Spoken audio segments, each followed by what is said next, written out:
नमस्कार मंडळी, मी आहे सुनीता. चला माझ्या पहिल्या ब्लॉगची सुरुवात करूया. आजच्या गोड सकाळी माझा पहिला ब्लॉग शूट करते आणि अजून एक सुंदर योगायोग म्हणजे माझ्या पहिल्या ब्लॉगची सुरुवात ही आमच्या कुलदैवतेच्या दर्शनापासून होणार आहे. आणि वारंवार पहिला ब्लॉग असं सांगायचं निस्वार्थी अजून एक कारण म्हणजे तुम्ही माझ्या पहिल्या ब्लॉगमधल्या झालेल्या सर्व चुका नजरअंदाज करून मला सपोर्ट आणि प्रेम द्यावं एवढंच. आमच्या घरातील देवाची पूजा करून देवाला प्रथम नमस्कार करून सोबत आमच्या घरच्या 2 गोड लक्ष्मींना घेऊन आम्ही निघायची तयारी करायला लागलो. हा माझा भाव्या आणि हे माझे पप्पा. त्यांनी सोबत न्यायच्या सगळ्या गोष्टी गाडीमध्ये भरलेल्या आहेत आणि आम्ही आता निघालो.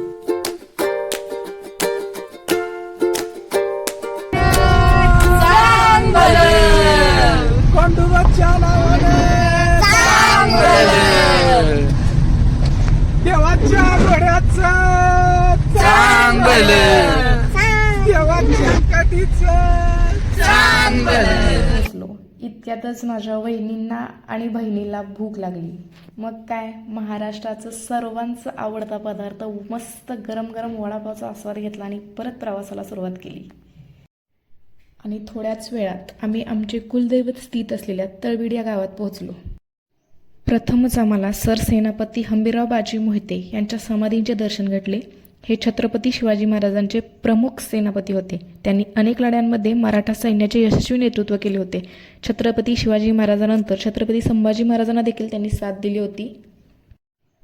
फायनली आम्ही पोहोचलेले आहोत.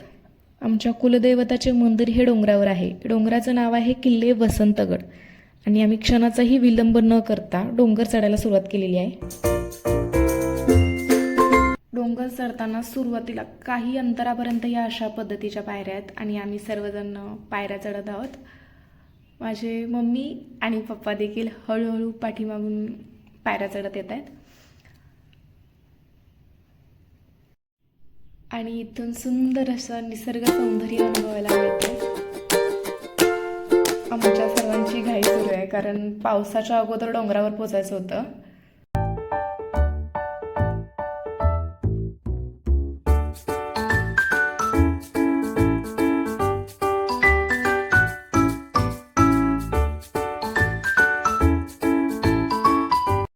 आणि हे आमचं गोडसं पिल्लू पहिल्यांदा कुलदेवाच्या दर्शनाला आलेलं आहे. कसं बावरून इवल्याच्या डोळ्यांनी बघतंय ते बघा.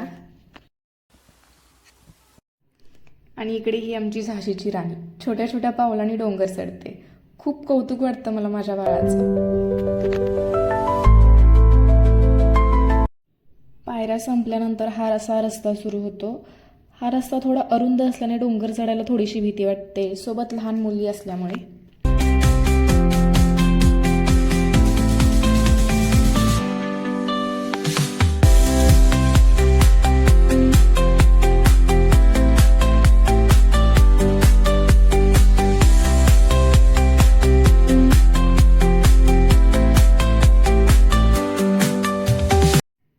आम्ही जवळजवळ अर्धा डोंगर चढून आलेलो आहे, त्याच्यामुळे जरा थोडासा थकवा जाणवू लागला म्हणून विश्रांती घेऊन आता पुन्हा चालू करले डोंगर चढायला.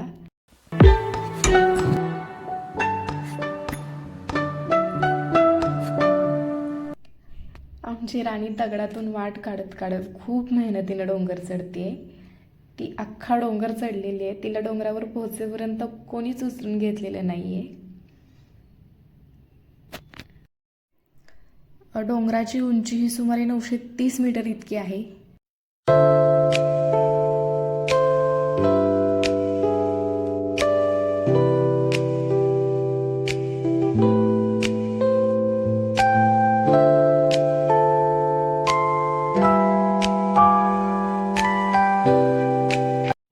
गडावरती पोहोचण्यापूर्वी थोड्याशा खालच्या अंतरावर गणपती बाप्पाचं मंदिर आहे. आम्ही प्रथम बाप्पाचं दर्शन घेतलं आणि मग वरती निघालो.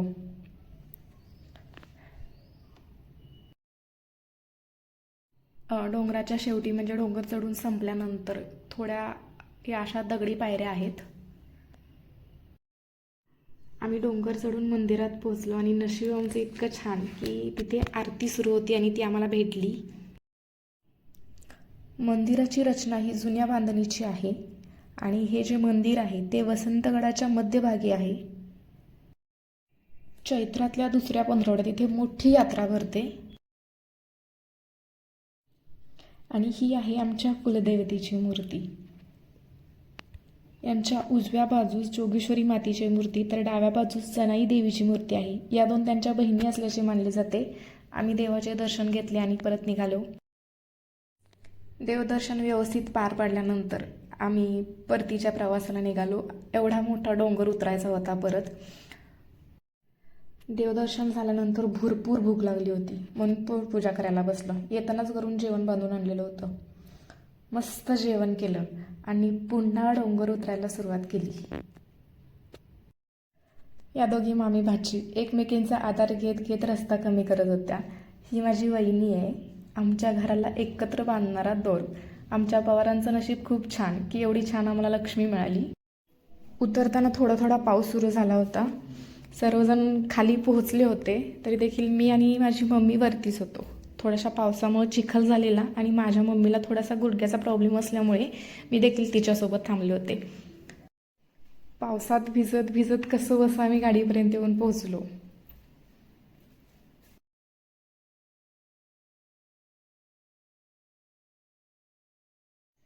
आमच्या कुलदैवताचं दर्शन घेऊन आम्ही लगेच पालीच्या खंडोबाचं दर्शन घेण्याकरता रवाना झालो. ब्लॉग सुरू करायच्या अगोदर मी ठरवलेलं, तुम्ही बघू शकता, तुम्ही पाहू शकता, welcome to my channel guys हे वाक्य बोलणार आहे. पण या वाक्याशिवाय ब्लॉग बनवणं खूप अवघड आहे. खरं तर ब्लॉग बनवणं खूप अवघड आहे. Hats to all bloggers. कारण वाटलेलं तेवढं सोपं नाही आहे आणि मला माहिती आहे तितकंसं मला तेच जमलेलं पण नाही आहे. आम्ही पालीमध्ये आता पोहोचलेलो आहोत.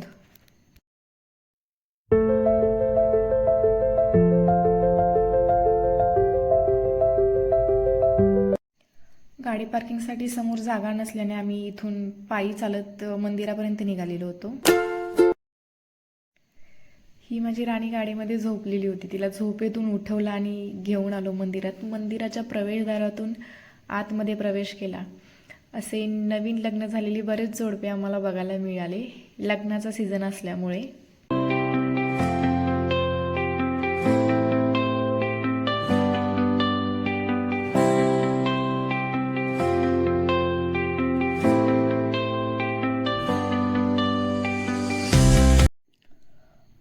अतिशय सुंदर रचना असलेले हे खंडोबाचं मंदिर सुमारे 1000 वर्षापूर्वीचे आहे. तारळी नदीच्या तीरावर हे मंदिर स्थित आहे.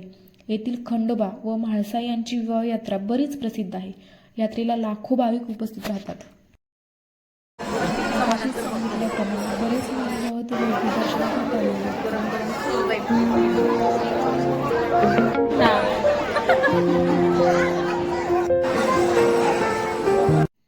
आलोच आहोत तर दर्शनासोबत ट्रेंड फॉलो करावा म्हटलं, पण काय जमलंच नाही. आता तुम्ही म्हणाले एवढंसं जमत नाही आणि निघाली ब्लॉग करायला.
रस्ता पकडला.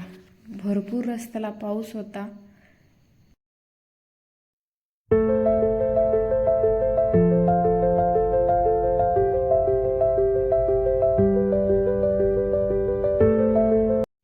अडीच तास प्रवास करून आम्ही विट्यात पोहोचलो. बराच उशीर झाला होता. मग हॉटेलमध्ये फिरवलं आणि जेवायला बसलो.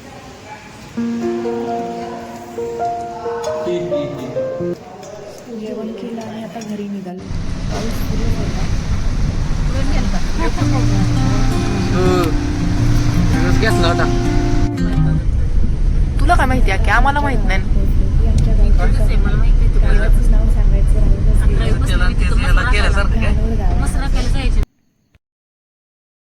दिवसभर घराच्या बाहेर असल्यामुळं घर बघून वेगळाच आनंद झाला.